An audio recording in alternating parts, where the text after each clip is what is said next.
Bueno, señor Franz, pues vamos un poco a ver de qué hablamos. Yo no sé si empezar porque me contara usted un poco, aunque sea brevemente, por qué, bueno, de hecho usted no abandonó los testigos al final le expulsaron, ¿no? Pero contadme un poco su experiencia cuando fue expulsado de testigos de Jehová. Pues yo fui invitado a ir a la sede central en Brooklyn. Pasé unos 15 años ahí y al final, en 1980, había pasado 40 años de mi vida en la religión, dedicando mi tiempo cabal a la actividad. Y por lo natural, el dejar algo que ha ocupado toda la vida es un cambio grandísimo para uno, y lo era para mí. Y un poco, ¿cuál fue la razón por la cual usted fue, bueno, primero separado del cuerpo gobernante y más tarde expulsado? Pues durante mis años, los 9 años que pasé en el cuerpo gobernante, me iba preocupando más y más al ver la forma en que se controlaba tan estrechamente a las vidas de las personas. Y yo no veía base bíblica para la autoridad extremada que ejercieron sobre las personas. La mayor parte de las sesiones que celebramos como cuerpo gobernante se empleaban en formular nuevas reglas, nuevas normas que se imponían, y el no observarlas llevaba a la expulsión enseguida. Pues noté que iba aumentando un sentido adverso hacia mí a través de los años, la tensión iba aumentando, pero al final, cuando estuve fuera, empezó lo que yo llamaría una inquisición ahí en la misma sede, y empezaron a interrogar a personas, celebrar juicios, reuniones judiciales, sentenciarlos a expulsión. Y esto sucedió por unos 23 días, yo estando fuera. No me informaron nada. Otro que fue más tarde expulsado, que había estado allí en la sede central por muchos años, Edward Dunlap, estaban trabajando lado a lado con él. Tampoco le dijeron palabras sobre el asunto, aunque estaban empleando tanto el nombre de él como el nombre mío en términos de apostasía en estas sesiones. Y apenas pude creer que esto sucediera entre personas que conocía por tanto tiempo.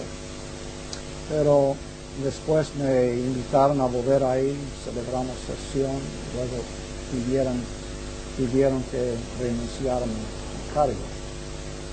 Usted me decía en su carta, cuando yo le pedí la entrevista, que le gustaría, por encima de todo, dijéramos, poner en evidencia la buena voluntad de la mayoría de las personas que están en Testigos de Jehová y que sin embargo se encuentran un poco, dijéramos, bueno, bajo la opresión o bajo el autoritarismo, dijéramos, de la cúpula del cuerpo gobernante, ¿no? Sí, yo no dudo de la sinceridad de la inmensa mayoría de las personas. Mi padre, mi madre eran testigos antes de yo nacer, vivieron y murieron como testigos. Y yo sé que eran gente buena y cristiana. Y creo que la mayor parte de los testigos son muy sinceros, desean servir a Dios y a Cristo y al prójimo. Claro, en cada religión hay el trigo y la cizaña, y los testigos de Jehová no son excepción a eso. Pero el problema es que hay un concepto que rige Y ese concepto tiene que ver con una autoridad organizacional. Para los testigos, el criterio para juzgar cada cosa no es la Biblia, no es realmente Dios o Cristo, sino es la misma organización. Cuando la organización pronuncia algo, todo el mundo ha de concordar. El disentir o siquiera dudar y expresar las dudas puede conducir a la expulsión. Ese es el problema principal. Y ese problema se traduce también en graves problemas personales para mucha gente, en el tema, por ejemplo, de las transfusiones de sangre o bien en el tema del servicio militar, ¿no? No hay actividad en la vida diaria que el cuerpo gobernante considera que esté fuera de su derecho de implantar o imponer reglas. Cualquier cosa que sea. Durante los 9 años me quedé estupefacto al ver cómo entraban en cada detalle de la vida de las personas. El asunto de la sangre. Yo reconozco los peligros, los riesgos que acompañan al asunto, pero debe ser un asunto de conciencia. Hasta dicen que usted mismo no puede reservar una cantidad de su propia sangre para usar ese juego. Dividen la sangre en diferentes componentes, ciertos componentes aceptables, otros prohibidos. Toman el plasma, que es 92% sangre, agua, y los otros elementos que forman el otro 8%, cada componente es permitido, pero el plasma en sí es prohibido.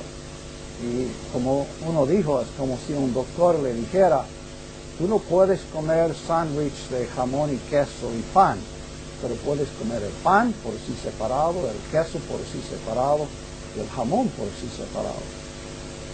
Y ¿dónde consiguen la idea de que es propio imponer reglas en cosas así? Y además hay unas sucesivas contradicciones, porque no siempre se ha dicho el tema de la sangre. Me parece que fue en la época de Rutherford donde el juez Rutherford hizo una gran alabanza de las transfusiones de sangre, y no fue hasta más tarde que se prohibió el tema de la sangre. Eso no sé en cuanto a él, pero sí es algo reciente, es desde los 1940 por ahí, porque yo era misionero en Puerto Rico y sé que ahí una de las misioneras tuvo que someterse a cirugía y otro misionero ofreció sangre para ayudar en la operación, y fue como 2 o 3 años más tarde quedó totalmente prohibida. Y originalmente las fracciones, los componentes, todos eran prohibidos, pero uno por uno iban aceptando algunos. Y no considero que ningún hombre tiene el derecho de imponer tales reglas. Tengo entendido que las vacunas en una época también estuvieron prohibidas y luego más adelante, ahora mismo se pueden... Bueno, se hablaba en contra de ellas, sí, pero el mismo presidente de la sociedad cuando viajaba tenía que vacunarse para poder, en ese tiempo ahora no existe esa regla, pero eso sí.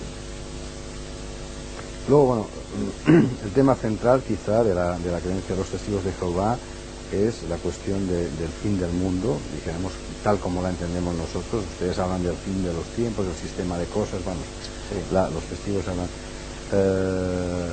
me gustaría que me dijera cuál es su opinión sobre toda esta sucesión de fechas que se han producido.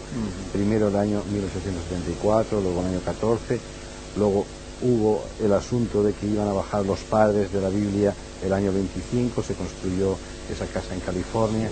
Me gustaría que me contara un poco todo esto, esta sucesión de fechas, los retrasos, etcétera.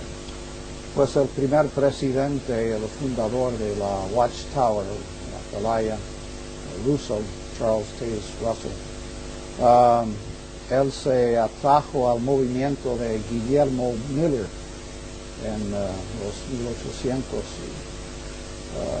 La idea era que la venida de Cristo estaba bien cerca. Y primero él aceptó la idea de que los postreros días habían comenzado en el 1799.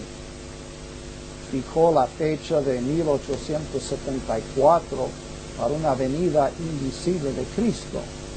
Y dijo que 1914, 40 años después, marcaría el fin de todo. Y para esa fecha, Cristo habría tomado control completo de toda la tierra. Pero cuando pasó 1914 y el fin no vino, al principio se esforzaron por retener las mismas enseñanzas, pero luego cambiaron totalmente. Trasladaron el comienzo de los posteriores días en 1799 a 1914. Antes era el fin, ahora era el comienzo. Un pequeño error, 1700 ha dicho usted. 1799 era el comienzo. Ajá, era 1799. No era 1874. No, eso fue cuando Cristo vino. Perdón. Vale, ok. Así que ahora 1914, en vez de ser el fin de los posteriores días, era el comienzo de los posteriores días. Y también la venida de Cristo se trasladó de 1874 a 1914 igual. Ahora, últimamente, después de haber dicho por 70 años que la generación de 1914 será el fin final de todo y la entrada del nuevo mundo de Dios, ahora el año pasado cambiaron eso también. Desligaron la frase esta generación, cuando Cristo dijo esta generación no pasará, desligaron la frase de la fecha, pero todavía retienen la fecha. Y el problema para mí no es que haya errores, todos cometemos errores, yo cometo errores, pero la cosa es que vinculan el nombre de Dios a esas fechas y conectan a Dios con esas predicciones. Dicen que son revelaciones basadas en la palabra de Él.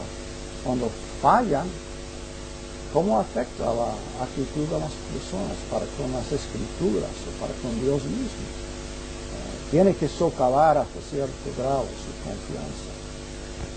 La última fecha que se dio como fecha del fin del sistema de cosas, como fecha del fin del mundo, fue 1975.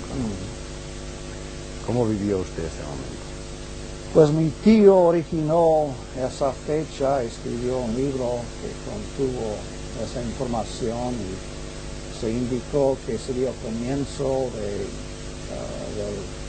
del final, sería el final de 6.000 años de historia humana y que los próximos 1.000 años probablemente serían el milenio de Cristo.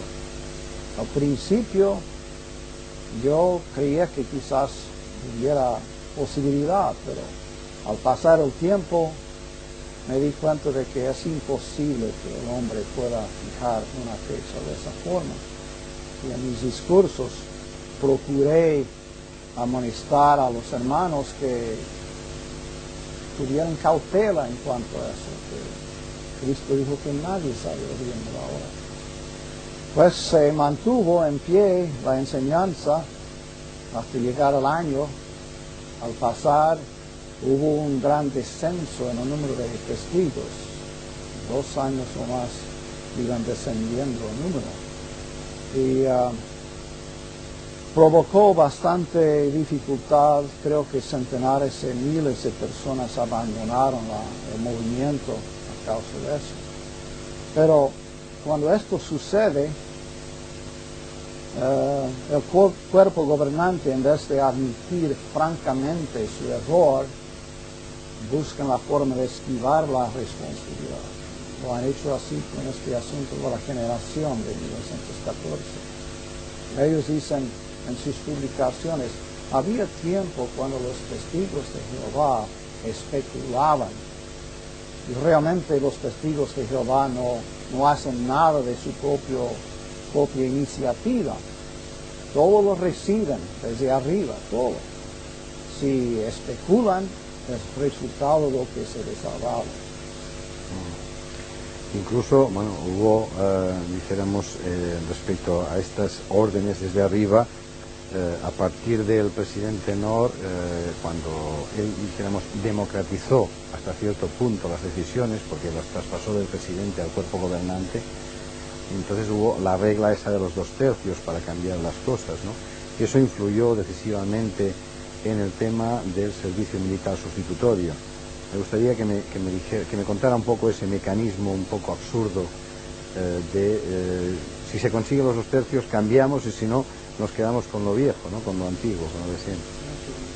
Absurdas, una cosa de estas, pues determinarla por votos, ¿no? Bueno, estábamos en la cuestión de los 2/3 y cuando se decidió que el servicio militar sustitutorio no podía hacerse tampoco, ¿no? Durante la Segunda Guerra Mundial surgió el tema y se impuso la regla de que un testigo podría reportar para los procesos de reclutamiento, pero al recibir la orden para ingresar en el ejército, en ese punto rehusaba hacerlo. Ahora, si se llevara ante la corte y el juez le dijo que hiciera cierto trabajo en sustitución para el servicio militar, podía hacerlo. Pero si la Junta de Reclutamiento le hubiera ordenado hacerlo, no podía hacerlo. Y dijeron que la sustitución iguala a equivalencia, que si aceptaban la sustitución, trabajar en un hospital, una biblioteca, una casa para gente de edad, que era igual que aceptar el servicio militar. Y tengo cartas, hasta una carta aquí de España, en el 78, donde la oficina sucursal, que en ese tiempo estaba en la calle Pardo, dijeron que los testigos jóvenes no comprendían la base para esta idea y que se sometían a la regla, iban a la cárcel, iban a la prisión, pero sin comprender cómo tenía razonamiento sano y sólido esto. Y surgió en el cuerpo gobernante en ese mismo año y celebramos como 5 sesiones discutiendo el asunto. Se puso a voto y cada vez había la mitad o más que favorecían quitar esa regla, dejar a conciencia del individuo decidir si quería aceptar ese servicio de sustituto. Una vez llegamos a las mágicas 2/3 partes de la membresía y luego hubo un receso.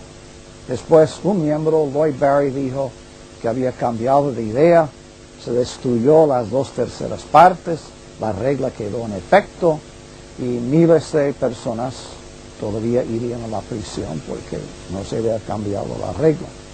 Además las reglas no son iguales en todas partes, según parece, porque hubo el caso dijéramos, de Malawi y de México, que usted lo documenta muy bien en su libro, Sí. Y que me gustaría que lo contara.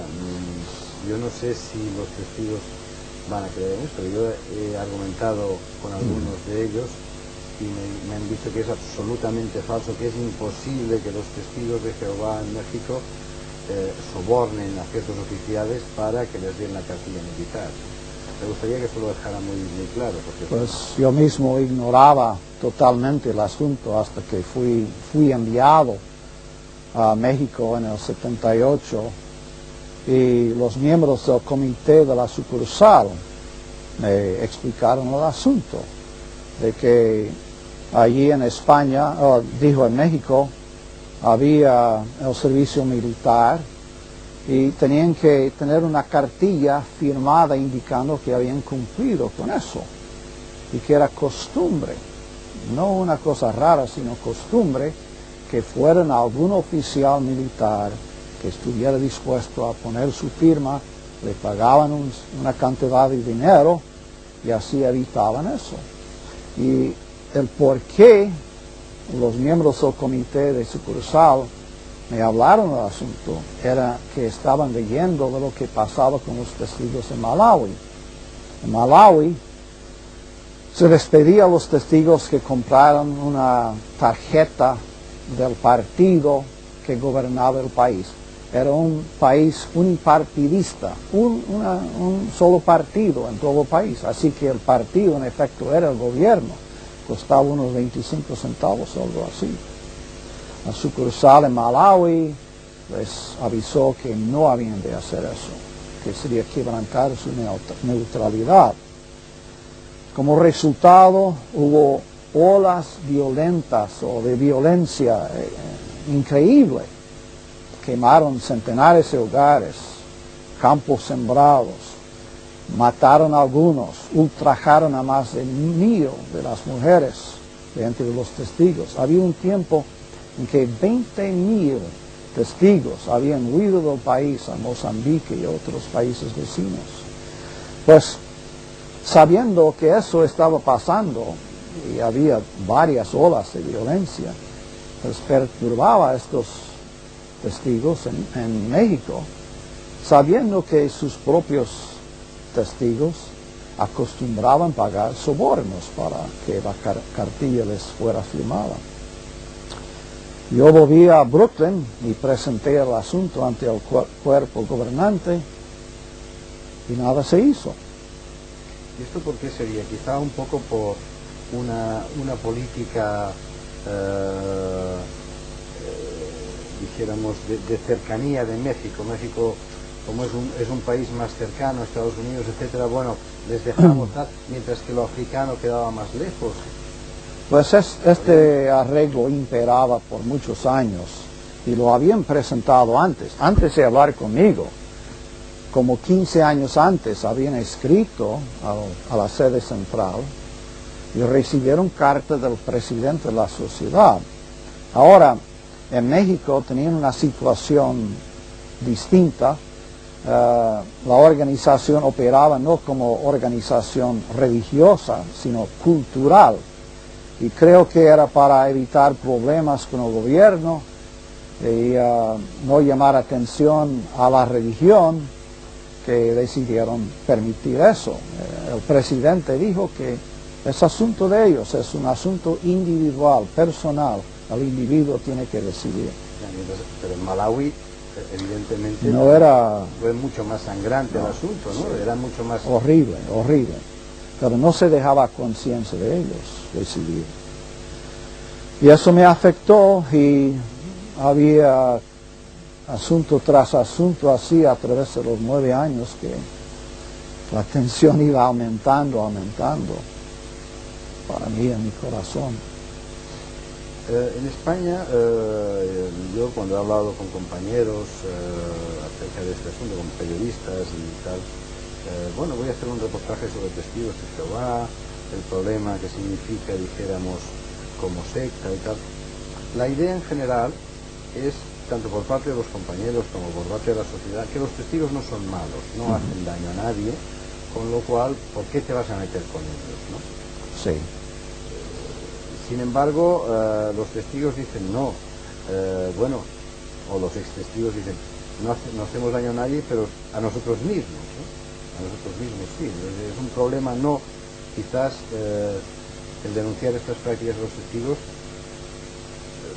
como decía usted, víctimas de las víctimas, ¿no? Me gustaría que entrara un poco en esta cuestión. We may have to cut here, quizás tenemos que interrumpir, no comprendo precisamente qué aspecto. A ver, yo lo que quiero que usted me cuente es que la organización quizás no sea mala para la gente de fuera, para la gente que no pertenece a la organización. Sí, no. Es decir, otras sectas pueden ser malas por sus prácticas, y en estoy refiriendo ya sectas muy de tipo sexual, drogas, etcétera, que conllevan, dijéramos, perjuicios incluso para gente. Sin embargo, en el caso de los testigos, todo el mundo dice, bueno, los testigos son buenos, hacen sus cosas, venden sus libros, punto. No, yo concuerdo con ese punto de que no constituyen un peligro severo para ninguna comunidad donde se hallan. Y creo que el daño que existe es para los individuos mismos, ellos mismos, porque en efecto tienen que entregar a un grupo de personas derechos que cada uno debe tener para sí, como derechos dados por Dios, su derecho de pensar para sí mismos, su derecho para guiarse por su propia conciencia, su derecho de leer e investigar y ensanchar su conocimiento, pero todo eso es controlado. El asunto llega al punto donde para ellos lo que viene de la organización es como si fuera que viniera de Dios mismo. Se les enseña que la organización es el conducto de Dios, el único conducto de Dios, y que por medio de ese conducto Dios habla a los humanos, da su mensaje para toda la humanidad a través de ese conducto. De modo que si la organización ha hablado, para ellos llega a ser como si Dios hubiera hablado. Y considero eso peligroso. Conduce no solo a la desilusión, sino al fin y al cabo, en muchos casos, puede conducir a la pérdida completa de la fe. A mí como observador, como periodista, lo que me choca mucho de los testigos, que se llaman a sí mismos testigos cristianos, es decir, que siguen la doctrina del Cristo, amar a tu prójimo, etcétera, no tengan ningún tipo de actividad altruista. Es decir, ellos, los testigos, no ayudan a los pobres, no ayudan a los enfermos, no ayudan a personas, dijéramos, ajenas a los testigos. No es una religión centrípeto, es decir, la atención se dirige adentro. Su único interés en los de afuera es para convertirles a que vayan a ser testigos. Para ellos esa es su actividad caritativa, el ir a las puertas con la literatura y ofrecer la literatura. Y eso para ellos es el amar al prójimo. Pero en la Biblia no hallamos eso presentado como cristianismo. El discípulo Santiago dijo que la religión verdadera y pura es atender a las viudas y a los huérfanos. Así que crea un sentido de exclusivista, y eso también lo veo como una cosa que tergiversa el sentido del cristianismo. Pero incluso para los testigos que dedican toda su vida a la organización, que viven en un Betel sin sueldo prácticamente, con sus necesidades básicas cubiertas, ¿qué ocurre con algún miembro de estos en caso de que deje de pertenecer a Testigos de Jehová por cualquier motivo? Se encuentra en la calle, pobre y sin nada, ¿no? Es decir, bueno, en efecto, sí, porque mientras está ahí, en una oficina sucursal o en la sede central, todas sus necesidades se proveen, atención médica, lo que sea. Pero para retener eso, tiene que continuar así, en efecto, morir así. Porque si sale, no hay arreglo para pensión, nada de eso. Y está ahora por su cuenta, él tiene que buscar cómo existir, quizás con bastante dificultad. Y no creo que también que es un mecanismo que se adopta de esta forma para evitar fugas de gente. Bueno, sí, ellos quieren retener el personal que existe. De hecho, casi se asusta el individuo con la misma idea, la mera idea de salir. Se ve como una cosa dificilísima salir y proveerse para sí mismo. Mientras más tiempo uno está ahí, más probable es que se queda, porque viene a ser más dificultoso el salir. Es curioso también que en una organización espiritual, en una organización que tiende, dijéramos, a la salvación del alma, pues se le dé tanta importancia a la actividad, en definitiva, a una actividad económica como es la actividad que representa la publicación constante de folletos, libros, etcétera, y a los bienes materiales de la organización, ¿no? El tema de los números, de las cifras, eso puede ser muy interesante para una corporación industrial, pero sí, para una corporación religiosa es chocante. Pues en la mente de ellos, toda esa prosperidad material, los bienes raíces, las propiedades grandísimas en algunos países, Alemania, Francia, España, Brasil, los grandes edificios, y ellos van ahí de visita y miran todo eso, muy impresionante. Y todo eso se convierte en evidencia de la aprobación y bendición divina. Pero lo material no es prueba de bendición divina. Cristo no tenía nada de eso, sus discípulos no tenían nada de eso.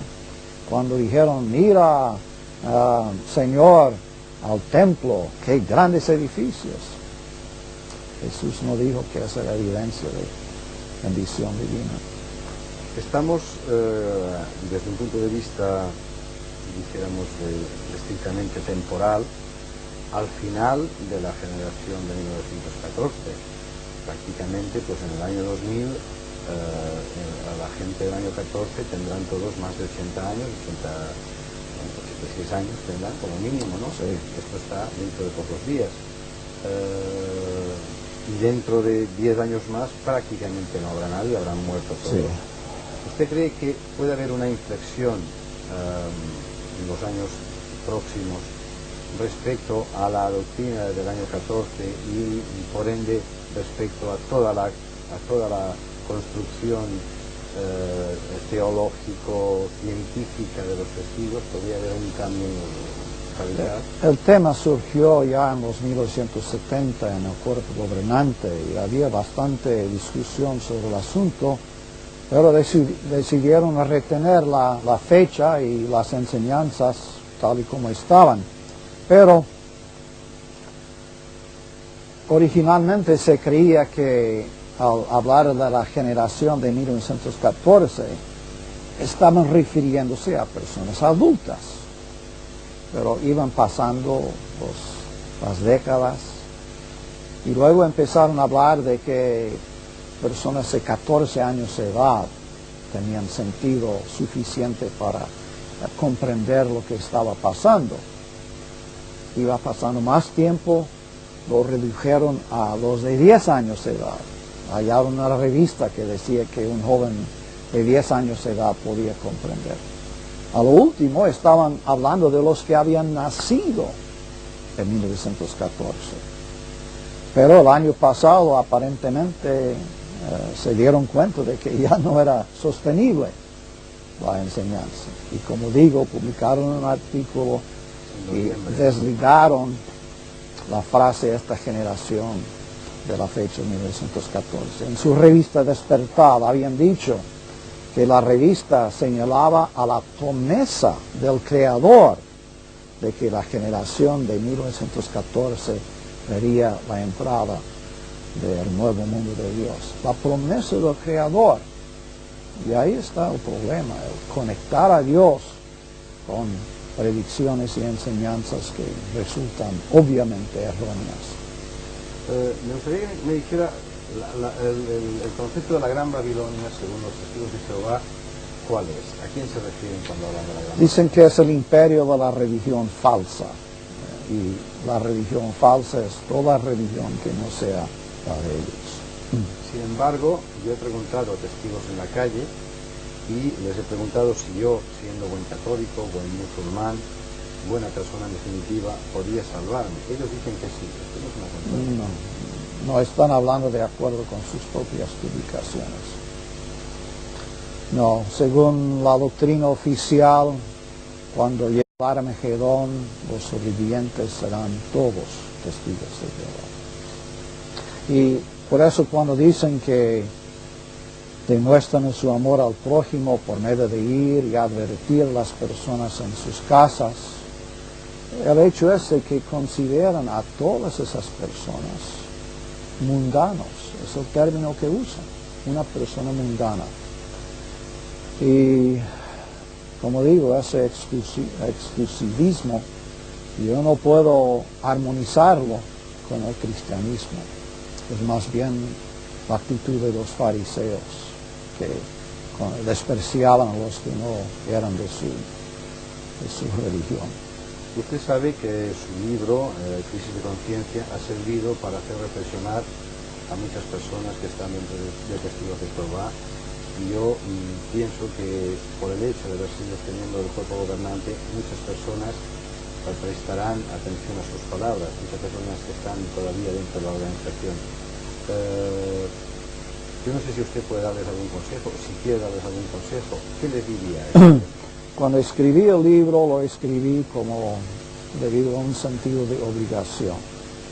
Yo sabía que las sesiones cerradas del cuerpo gobernante hacían imposible que los miembros comunes, como dicen, supieran la realidad de la organización y cómo operaba. Sentí que ellos debían tener el derecho de por lo menos saber cómo operaba. Pero cuando escribí el libro no lo escribí con la idea de sacar personas de una religión, sino simplemente presentarles la evidencia y luego dejar que ellos hicieran lo que ellos creían bien. He recibido cartas de miles y miles de personas de todas partes. Ni una sola he procurado sacarle de la religión, o presionarle, o hacerle sentirse culpable si se quedaba ahí. Muchas personas que me escriben, que me llaman, todavía están asociados, hasta ancianos. Y jamás trato de darles ese sentido de que están haciendo algo que les va a traer condenación divina. No lo creo. Hay personas que tienen toda su familia como testigos, todos sus parientes. Para ellos salir de la religión significa cortar totalmente toda comunicación con esas personas. Es una decisión muy difícil de hacer y no es para mí tratar de indicarle a la persona lo que debe hacer, es para el individuo decidir por su cuenta. ¿Usted sigue siendo cristiano actualmente? Sí, nos reunimos con otras personas en el vecindario para leer y estudiar la Biblia. No pertenezco a ninguna denominación, no me interesa hacerlo. Ok, pues si quieres ahora, pues...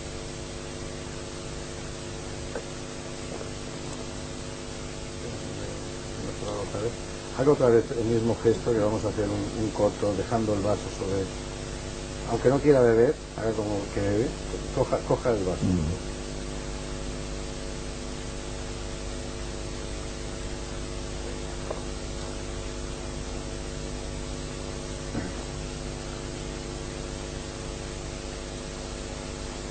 Y usted se sentiría descansado, ¿no? Después de, hasta cierto punto, o se sintió muy, aparte de dolido, se sintió un poco descansado cuando lo expulsaron. Oh, sí, era un alivio enorme, casi increíble. Cuando recibí la llamada telefónica, estaba en Alabama, de que mi expulsión quedaba cierta, era como empezar la vida de nuevo, porque es una presión eclesiástica, tiránica en un sentido que uno siente. Uno cuando comparece ante un comité judicial, uno entra ahí sin derecho ninguno. Ellos tienen todos los derechos. Pueden preguntarle con quién usted ha hablado, ha recibido correspondencia de alguien, ha leído algún libro. Ellos tienen todo el derecho para hacer cualquier pregunta que les guste, pero usted no tiene derecho ninguno, en efecto. ¿Qué ha sido de su amigo Peter y de sus va bien, negocios? lo vi hace poco. ¿Sí? Sí. ¿Y qué ha pasado con la gente, con los testigos que trabajaban con Peter? Había muchos en un tiempo, él tenía muchos testigos trabajando por él, pero poco a poco todos iban saliendo los superintendentes de circuito al visitar la congregación les presionaban hasta cierto grado y no creo que haya testigo alguno trabajando ahí ahora. Pero a estos no les acusaron de asociación. No, de mala asociación. no.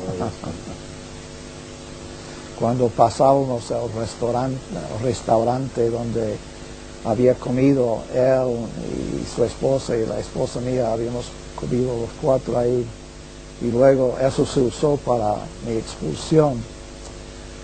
Nos referíamos al restaurante como la escena del crimen, era el nombre que les dábamos.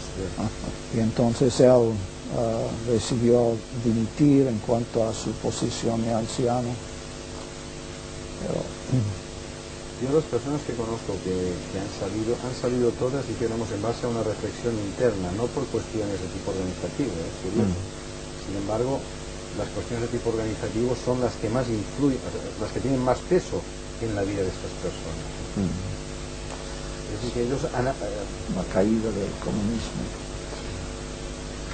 Porque y aquí a su retiro de Georgia le vienen a ver mucha gente y tal. Bastante, sí. La semana que viene un testigo anterior, testigo de Francia. El 9 viene un Obed Torres, que es estudiante universitario en Chicago. Un anciano de Nueva York que es jamaicano, originalmente de Jamaica. Él viene en marzo, hacia fines de marzo. Y ellos se consideran un poco en fin, un poco como una guía espiritual de alguna forma. No tanto eso, sino debido al hecho de que pasé por esas experiencias en el cuerpo. Y en cuanto a mí, fue una, como decimos, una casualidad que pasé por lo que pasé. No es que yo sea diferente a otros, pero sucedió así, por casualidad. Serví esos 9 años y creo que debo utilizar la experiencia para beneficio de otros si puedo. Usted no habla para nada de su tío, de su relación personal con su tío, nada en el libro, ni media coma. En las últimas impresiones del libro en inglés relato algo de cartas que le escribí. Era un hombre un poco extraño, muy inteligente y muy disciplinado mentalmente. Él